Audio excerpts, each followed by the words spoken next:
Hi, this is Miss McClellan reporting from my room, and the book I have for us today is What Do You Do with an Idea?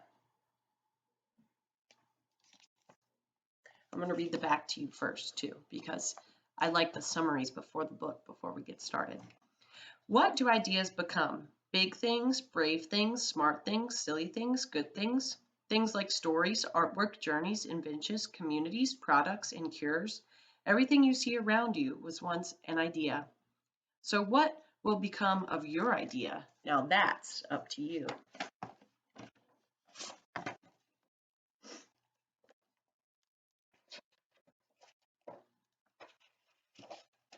One day I had an idea.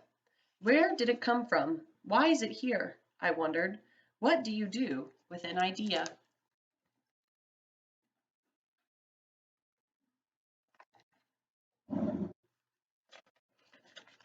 At first, I didn't think of it much. It seemed kind of strange and fragile. I didn't know what to do with it, so I just walked away from it. I acted like it didn't belong to me.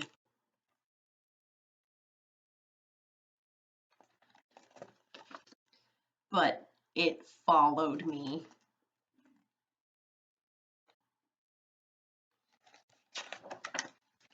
I worried what others would think. What would people say about my idea? I kept it to myself. I hid it away and didn't talk about it. I tried to act like everything was the same as it was before my idea showed up.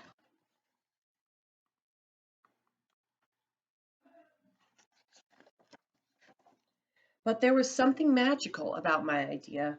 I had to admit, I felt better and happier when it was around.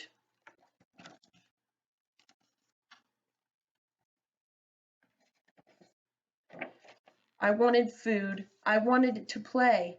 Actually, it wanted a lot of attention.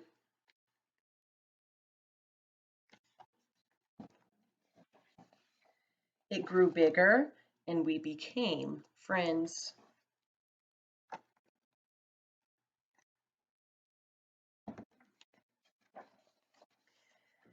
I showed it to other people, even though I was afraid of what they would say. I was afraid that if people saw it, they would laugh at it. I was afraid they would think it was silly. And many of them did. They said it was no good. They said it was too weird. They said it was a waste of time and that it would never become anything.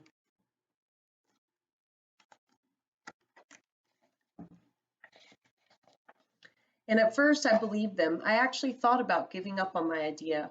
I almost listened to them.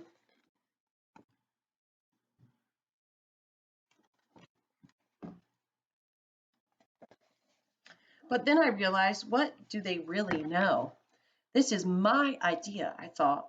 No one knows it like I do. And it's okay if it's different and weird and maybe a little crazy. I decided to protect it, to care for it. I fed it good food. I worked with it. I played with it. But most of all, I gave it my attention.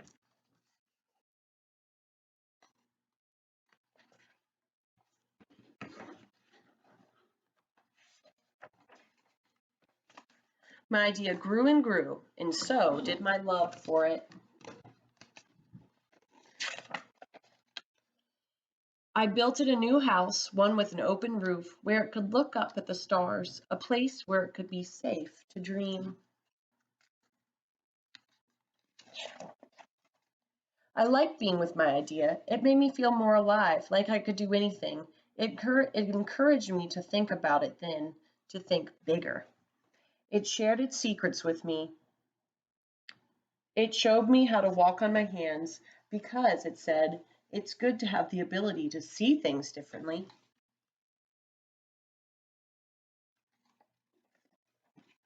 I couldn't imagine, excuse me, my life without it. Then one day something amazing happened. My idea changed right before my eyes. It spread its wing, took flight, and burst into the sky. I don't know how to describe it, but it went from being here to being everywhere. It wasn't just a part of me anymore. It was now a part of everything.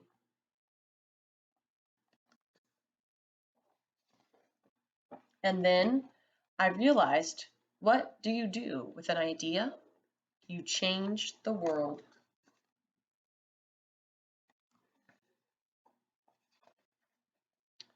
That is the end. Now, I want you to think about a time you've had an idea that maybe it could have turned into something, or you didn't like it, or maybe you wanted to share it. Anytime you've had an idea, I want you to write about it. I want you to write me 5 sentences about maybe the idea you had and what it was about and what you wanted to do with it. And then maybe you can draw a picture to go with it. Now, this book was a very great explanation of how sometimes you can think things are silly or crazy and you might not want to share them because you're afraid of what other people think. But just remember that anything you think is okay. And even if it's a little silly or a little goofy, you can still share it and get people's opinions. So I want to hear what you have to say about your idea. See you next time.